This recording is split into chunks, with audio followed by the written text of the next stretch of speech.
ሰላም ለእናንተ ይሁን ውድ የዩቲዩብ ተከታታዮቼ፣ እንዴት ናችሁ? ሁሉ ሰላም ነው ወይ? እኔ ታችሁ ጋር ሁሉ ሰላም፣ ሁሉ መልካም ነው፣ እግዚአብሔር ይመስገን። ሁሉን ሰላም ያደረገን መድኃኒዓለም ክብሩን ይውሰድ። እንዲሁም ደግሞ የኔ ፋሚሊዎች፣ ቤተሰቦቼ፣ ሰብስክራይቦቼ እንዴት ናችሁ? ሁሉ ሰላም ነው ወይ? አለሁላችሁ። እንዲሁም ደግሞ ለዚህ ቤት አዲስ የሆናችሁ ቤቱን ሰብስክራይብ በማድረግ ቤተሰብ ሁኑ። ላለው ሀሳብ አስተያየታችሁን እየሰጣችሁ በፈቃደኝነት የምትከታተሉኝ በጣም ነው የማመሰግነው። እንዲሁም ደግሞ ዛሬ ይዤላችሁ የመጣሁት አዲስ ነገር ነው። እሱ ምን መሰራችሁ? የሆነ በእኔ ላይ የደረሰው ነገር በእናንተ ላይም ደግሞ እንዳይደርስ የሆነ መማሪያ ይሆናችኋል ለምትወዳችሁ ጓደኞቻችሁ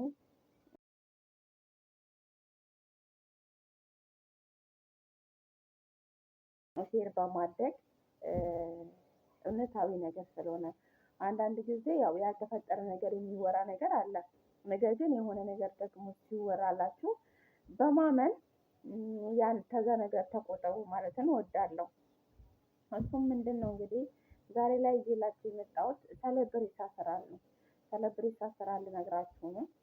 እንዴት እንደሆነ የብሬት አሰራር ተሰርታችሁ የምታውቁ ደግሞ ባላችሁበት አገር ብሬስ አድርጋችሁ ከሆነ አይኖ የእያንዳንዱ ይለያል። ሁሉም ሰው አንድ ነው ማለት አይደለም።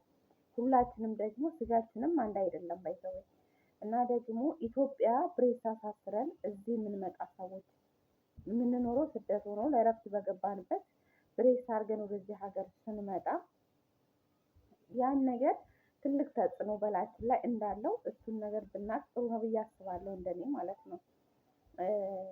ምክንያቱም ዋስትናና ኃላፊነት ኢትዮጵያ ያለው ዶክተር ስለሚወስድ እዚህ ደግሞ ሳያስሩላችሁ ምንም አይነት ኃላፊነትን አይወስድላችሁም። እኔ አሁን እህታችሁ ለእረፍት በገባሁበት ብሬስ አድርጌ ነበረ። ብሬስ ያደረኩበት ዋና ምክንያት ስጋ ይትርፍ ነበረ። እሱ ጥርሴ ይሰበሰባል የሚል ነው። ዶክተሩንም ሄጄ ሳማክረው ጀሞ ነው እንደውም ያደረኩት እኔ ማለት ነው። የሆነ ወይ ሌላ ቦታ ምናምን ቢሆን እንኳን ነው፣ ግን ጀሞ ሆስፒታል እንግዲህ ጀሞ ትልቅ ክልል ናት። እንዲሁም ደግሞ ማለት ትልቅ ሀገር ናት። ጥሩ ዶክተሮች፣ ጥሩ ሆስፒታሎች አሉ ብለን የምናስብበት ሀገር ነው። እኔ እንደዛ ነው የማስበው። የገባሁት ደግሞ በጣም አዲስ ሆስፒታል ነው። ብሬስም እዛ እያስቀየሩ እያሳሰሩ ያሉ ሰዎች አሉ፣ እዛ ኢትዮጵያ ውስጥ ነው የሚከታተሉ። እኔ ግን ነገርኩት ተመላሽ እንደሆንኩኝ ወደ ስደት እንደምመለስ፣ ግን ተጽዕኖ አያመጣብኝም ወይ እዛ ባሳሰርኩ ሰዓት በኋላ ላይ እዛ ሲሄድ ምንም አይነት ተጽዕኖ አያመጣም ወይ ስለው ምንም አይነት ምርመራ ለእኔ አልሰጠኝም። በነገራችን ላይ ምን አይነት ነገር ነው የሚያስፈልገኝ፣ እንዴት ነው ብሬስ ማድረግ ያለብኝ። አሁን ብዙ እዚህ ከመጣው ግን ፋሲካ 2ኛ ዓመቴ ነው። በነገራችን ላይ ብዙ ፕሮሰሶችን ብዙ ዋጋ ያስከፈለኝ እዚህ ሀገር ነው። ከዛ ምንም ችግር የለውም። በ6 ወር ውስጥ ጥርስ ይስተካከላል። በ6 ወር ውስጥ ይሄ ብሬስ መነሳት ይችላል። ቅድመ ክፍያ 12,000 ብር አለ። ከዛ በኋላ 12,000 ስታስሩ ነው እንግዲህ። ነገር ግን ክፍያው ሙሉ ይሄ ነው። ከዛ በኋላ ይሄ ነገር ያስፈልግሻል ማለት ነበረበት። አንዳንዴ ለገንዘብ ብቻ ኢትዮጵያ ውስጥ የሚሰራ ነገር በተለይ ከስደት ስትሄዱ ማንኛውም ሰዎች ስደተኛ እንደሆናችሁ ሲያውቁ ገንዘብ ያላችሁ ነው የሚመስሏችሁ። ያንን ገንዘብ ለመብላት ብዙ ነገር ነው የሚያደርጓችሁ።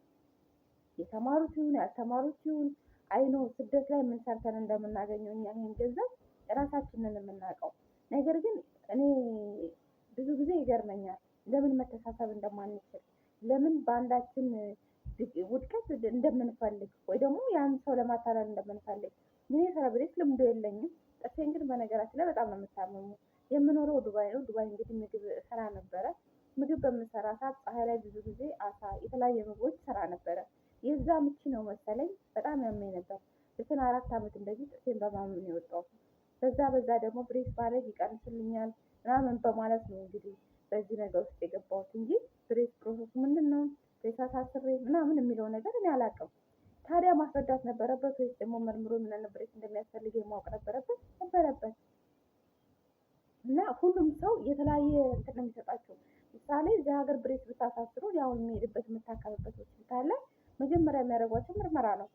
ከጭንቅላታችሁ በላይ ራጅ ትነሳላችሁ ማለት ሁሉ ነገራችሁ ይታያል። ጥርሳችሁ እንዴት ነው የተቀመጠው፣ ምን አይነት ብሬስ ነው የምታስሩት፣ በምን አይነት መንገድ ነው፣ ጉዳት አያደርስባችሁም ወይ፣ ስጋችሁ ስለሚንቀሳቀስ። ምክንያቱም ጥርሳችሁ ከቦታ ቦታ ስለሚዟዟር ያ ነገር ለእናንተ በጣም ጉዳት ያመጣባችኋል። ያ ነገር እንዳይሆን ደግሞ ይመረምሯቸዋል። ወይ መጀመሪያ የሚያስፈልግ የምትወስዱት ነገር ሊኖር ይችላል፣ ወይም ደግሞ የሚያደርጉላችሁ ብሬስ ይለያያል። ገባችሁ? ያ ነገር ግን ሳረግ ነው ዝም ብሎ ብሬስ ያሰራልኝ ነበረ። ከዛ ኦኬ መጨረሻ ላይ እንግዲህ ወደዚህ ልመለስም ድጋሜ ወደ 6,000 ብር ነው ያስከፈለኝ ማለት ነው። ያንም ተደምሮ ምንም ማለት ወረቀት ጽፎ ሰጠኝ። ይሄ ወረቀት ይዘሽ ሄደሽ እስከ 6 ወር መቀየር ነው። እዛ እንግዲህ 1 ወር ተቀመጥኩ። አስቀይሬ አሳስሬ በ1 ወር ያስቀይሬ ተመልሼ እዚህ ሀገር መጣሁ። ከዛ ደግሞ በወር እዚህ ሀገር ሲሄድ ተቀየርኩኝ። ያቺ ወረቀት ስለያዝኩኝ በጣም እንትን ብዬ እንግዲህ አላኤን ያላችሁ ብሬስ ለማሳሰር ምን ያህል እንደሆነ ታውቃላችሁ። ብሬስ አስራችሁ በተለይ ደግሞ ስትመጡ ለመቀየር እሺ አይሏችሁም። የመጀመሪያ ቀን በጣም ነበር የዞርኩት። እርግጠኛ ነኝ ጠዋት 10 ሰዓት አካባቢ ነው ድራይቨር የወሰደኝ ነበረ። የመጣሁት ግን 2 ሰዓት ላይ ነበረ። አተን ማለት ነው ብሬስ አይቀይሩም እሺ አይሉም። ወረቀቴን ያሉ ይመልሱኝ ነበረ። ምክንያቱም እኛ አላሰርንልሽም ኃላፊነት አንወስድም የሚሉኝ ነበሩ። ያ ነገር ሲሆን ግን በዚህ ሁሉ መካከል ጥርሴ ላይ እንደዛም እያመመኝ መሰል ጥርሴ በጣም ወደ ላይ ወጣ ስጋዬ። ያ ስጋ በኦፕሬሽን መነሳት አለበት ተባልኩ። ያን ስጋ በኦፕሬሽን አስነሳው። ድጋሜም ደግሞ ከታች እንደዛው አይነት ነገር ተፈጠረ። አሁንም በኦፕሬሽን አስነሳሁኝ። መጨረሻ ላይ እንደዛ እያልኩኝ እንግዲህ አሁን 2ኛ ዓመት እየመጣ ነው አይደለም። 6 ወር ያለው ጥርሴ ሊስተካከል አልቻለም። መጨረሻ ላይ በጣም ሲያመኝ ሰውዬ ራሱ ነበር እዞኝ ሄዶ ያው ራጅ አስነሳኝ። ከእንደገና ሲያስነሳኝ ጥርሴ ለብሬስ የሚሆን አይደለም። ብሬስ የሚያስፈልገው ጥርስ አይደለም ስጋዬ ማለት ነው። እና በጣም ነው ዶክተሩ የገረመው። ምን አይነት ዶክተር ነው ያሰራልኝ? እንዴት አልመረመረሽም ብሎ በጣም ምን አይነት ሕክምና ነው የሚሰጡት ብሎ በጣም የተገረመው። እኔ ያሳሰርኩት ኢትዮጵያ ነው፣ የማውቀው ነገር የለም። እንደዚህ ብቻ ስለው ነው ያሳሰረኝ ብዬ በጣም ብዙ ነገር ነው ዶክተሩ የተናገረኝ። እና ያን ዕለት ምን ብዬ ልንገራችሁ፣ ሕክምና ውስጥ ስመጣ በጣም ነበር ደም የፈሰሰኝ። ለዚህ ሁሉ ግን ተጠያቂ ማን ነው ብትልኝ ኢትዮጵያ ላይ ያሉ ዶክተሮች ናቸው። ብሬስ ስታሱ በጣም ራሳችሁ ላይ መስራት አለባችሁ። እውነቴን ነው የምላችሁ። ንጹህ የሆነ ጥርሳችሁ ለውበት የምታስሩ ልጆች፣ ጥርሳችሁ እንደዚህ እንደተንቀሳቀሰም ሊኖር እንደሚችል ታውቃላችሁ። አንድ ልጅ ነበረች እንደዚህ ላይፍ ላይ ስናወራ ቲክቶክ ላይ ብሬስ አሳስራለች። ወደ ኦልሞስት ወደ 5 ዓመት ሊሆነኝ ነው አለች። አሁንም ብሬስ ስለዋ ላይ ነው፣ ማስፈታት ግን አልቻለችም። ያ ብሬስ ከለዋ ላይ ከተፈታ እሷ እንደሚረግፍ ነው የተነገራት። እና እንደዚህ የሚያበላሹላችሁ አንዳንድ ዶክተሮች ህይወታችሁን ያሳጧችኋል። በህክምና ስህተት ብዙ ነገሮች አሉ። አሁን ይሄ ሰው ይሄ ሁሉ ዋጋ እንግዲህ እሱ ካለኝ በላይ ነው እዚህ ሀገር ብር የከፈልኩት። በነገራችን ላይ አሁን ይሄ ሁሉ ብር የጨረስኩት ያን ጊዜ ቢነግረኝ ይሄ ነገር አለብሽ ወይ ደግሞ ይሄ ነው የሚያስፈልግሽ ማለት እኮ ያባት ነው። እኔ ያ ገንዘብ ባይኖረኝ ከነብሬሴ መቼም አልኖርም። ምን አይደለም ከነብሬሳችሁ ልትኖሩ፣ ያ ብሬስ እንኳን ከተባለላችሁ ሰዓት አልፋችሁ ስታስቀይሩ ጥርሳችሁ ላይ በጣም ተጽዕኖ አለው። በነገራችን ላይ እኔ አሁን እህታችሁ ትናንት ነበር ያስፈታሁት ብሬስ። ያስፈታሁት ምክንያት ደግሞ ላስፈታው ወስኜ ወይ ደግሞ በቅቶኛል ምናምን ብዬ ሳይሆን ላስቀይር በሄድኩበት ዶክተሩ ምን አለኝ፣ መፈታት አለበት ጥርስሽን በጣም ጎድቶታል ብሎኝ ሲፈታ እውነት ምን እና እንደዛ ነው። ከዛ በኋላ ያ ተፈጠረ። ያው ትናንትና ሄጄ ሳይ በዚህ በኩል ያለው ጥርሴ በስብሳለች የለችም እና በስብሳለች ተሸርፋለች።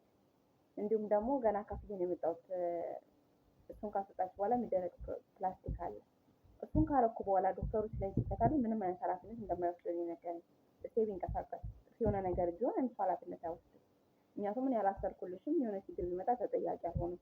እኔ ተጠያቂ የሚሆነው እዚህ የምሰጥሽን ሕክምና ብቻ ነው ነው። ስለዚህ እዚህ ጋር ደግሞ ብዙዎች ምሳሌ ለጌጥ ብላችሁ ጥርሴ ወጣ ብሏል። አንዳንዶቻችሁ ደግሞ ብር ተርፏችሁ። በነገራችን ላይ እኔ እንዲህ ነው የማስበው። እኔ እንኳን በጣም በሰው ግፊት ነው እንኳን ይሄን ያህል ራሱ ብሬስ ለማሳፈር ይጥቁት ማለት ነው። ካረኩት በኋላ ግን በጣም ኔቨር እና ጥሩ አይደለም። ስለዚህ ለብሬስ በጣም ጥንቃቄ አድርጉ ነው የምለው። ለጥርሳችሁ በጣም ተጠንቀቁ ጋይስ። በጣም ጥንቃቄ ያስፈልጋችኋል። ሰው ቤት ማንኛውም ሰው የሚሰራው ለማግኘት ነው። ያንን ነገር ደግሞ ምን ላይ እንደምታጠፉት ማወቅ አለባችሁ። ጥርሳችሁን ደግሞ ምን አይነት ዶክተር ጋር ሄዳችሁ እንደምትታከሙ ማወቅ አለባችሁ። ሀሳቤ ብዙ ነው አልጨረስኩም፣ ግን ደቂቃ ያለቀ። ቀጣይ የምሰራላችሁ ይሆናል። ሄጄ ነገር ድጋሜ ተሰርቼ ስመጣ ምን እንዳለ ምን እንደሚለኝ ደግሞ ዶክተሩ ማሳወቃችሁ ይሆናል። እሰራላችኋለሁ። ግን ይህን ቪዲዮ ለምትወዳቸው ሰዎች ሼር አድርጉ። እኔ ብሬክስን በፍጹም አልመክርም። ተመካሪም ደግሞ ሊሆንላችሁ አይችልም።